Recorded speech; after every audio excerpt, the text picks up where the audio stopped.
Depuis maintenant plusieurs années, l'URIOPS affirme une volonté politique et stratégique articulée sur une triple dimension. La première fonction de l'URIOPS, c'est une fonction d'interpellation et de plaidoyer en direction des autorités politiques et administratives dans le domaine des politiques sociales, de leurs impacts sur les personnes concernées et sur les associations en charge de les accompagner. La deuxième fonction, c'est une fonction de contribution et de co-construction. Cette fonction-là, elle est ancrée sur l'expertise développée par les associations. C'est-à-dire, l'expertise des associations, ce n'est pas l'expertise d'un président et d'un conseil d'administration, c'est l'expertise de toutes les parties prenantes. Les personnes accompagnées, leurs familles, les bénévoles, les professionnels, les dirigeants. C'est ça une association, c'est celle qui sait associer toutes ces parties prenantes. La troisième fonction de l'URIOPS, c'est une fonction d'accompagnement, de développement de services qu'il faut actualiser, adapter à la diversité des besoins des associations adhérentes. Alors, toutes ces fonctions mises au service des adhérents sont en fait mises au service des personnes pour répondre de la manière la plus juste à leurs besoins en aidant les associations à être des organismes vivants, c'est-à-dire capables de maintenir leur socle, leurs fondamentaux, leurs valeurs, en affirmant et en démontrant la pertinence du modèle à but non lucratif et sa plus-value. J'y reviendrai. En réaffirmant la fonction sociopolitique des associations, c'est-à-dire celle qui contribue à la construction des identités citoyennes et qui soutient toujours l'émancipation et l'engagement des personnes. Être un organisme vivant, c'est être en capacité de s'adapter à l'évolution de la demande, autant que des nouveaux contextes. Être un organisme vivant, c'est répondre autrement et c'est innover, c'est-à-dire créer une nouvelle réponse par une veille permanente sur ce qui guette toujours notre société, c'est l'invisibilité sociale. Alors nous avons à constater que ce projet politique, et ce qu'il révèle d'une vision de la société, est toujours en risque de se heurter à un certain nombre de vents contraires qui touchent les associations et les réseaux.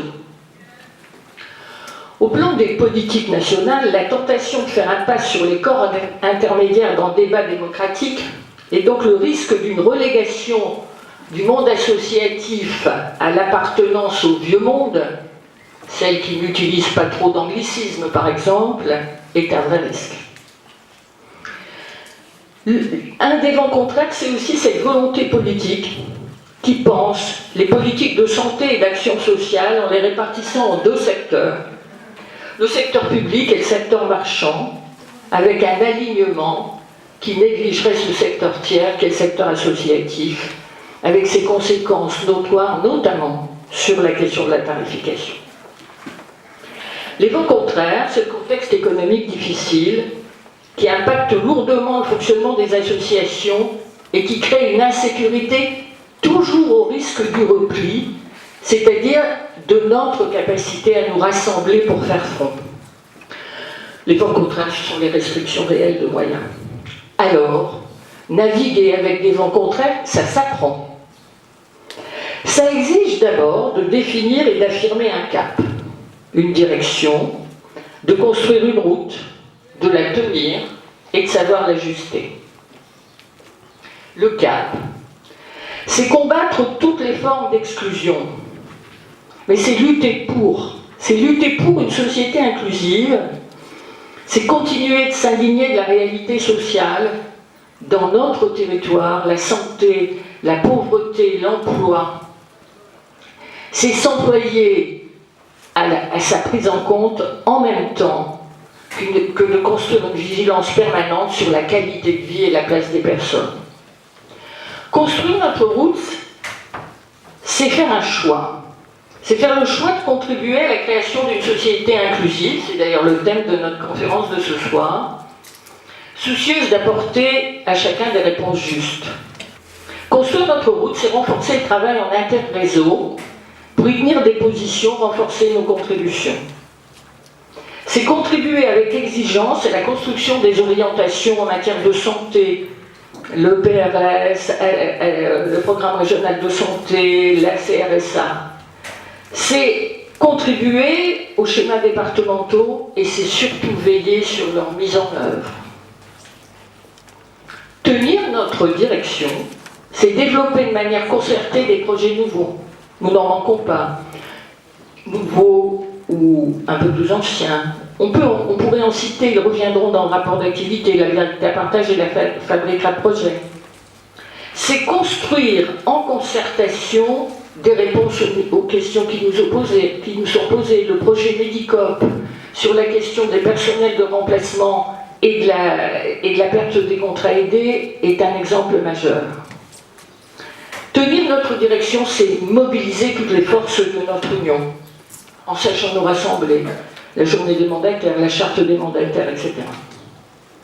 Ajuster notre direction, c'est au nom d'une éthique de responsabilité, être capable de construire et de mener une observation sociale structurée sur les conséquences des actes qui sont posés. Le RIOPS y contribue sur quelques sujets, les jeunes majeurs, pauvreté, alimentation, etc. Ce sont des sujets qui émanent de la réalité vécue des personnes. Ajuster notre direction, c'est mettre en évidence l'impact social des actions. C'est le projet VISE. Ajuster notre direction, c'est construire une pensée partagée et une analyse sur la spécificité des besoins des territoires qui nous amènera à repenser une évolution des équipes locales d'animation et des CDTU. Nous mettrons ces questions au travail à la rentrée. Ajuster notre direction, c'est avec la rigueur et les moyens nécessaires construire des partenariats nouveaux, développer la formation, partenariat avec les universités, orientation de fonds dédiés. Ajuster notre direction, c'est aussi pouvoir prendre appui sur les vents favorables et sur le crédit dont dispose le RIOPS auprès des organismes et pouvoirs publics. C'est le fruit du travail de toute l'équipe de l'RIOPS, que chacun en soit largement remercié. Tout ceci, nous le mettrons en échange et en collaboration avec le RIOPS France-Picardie afin de définir des caps et des horizons communs dans le partage et le choix des routes pour y parvenir. Fort de la solidité de nos socles et du partage de notre cap, nous construirons le chemin.